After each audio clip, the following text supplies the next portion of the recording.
আসসালামু আলাইকুম। দেখেন, এই বৃষ্টিতে মাছ হয়েছে অনেক, প্রচুর মাছ। এই যে বক পাখিটায় এই মাছগুলো ধরে ধরে খাচ্ছে। দেখেন গাইস, প্রচুর মাছ এই যে দেখা যায়।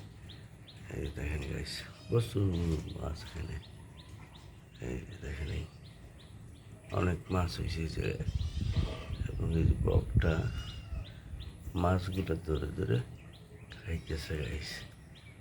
দেখেন, এই দেখেন, এই যে সুন্দর বকটা, অনেক সুন্দর। এই যে এই যে দেখেন, এই ভিডিওটা কেমন হলো গাছ জানাবেন কমেন্টে। আসসালামু আলাইকুম।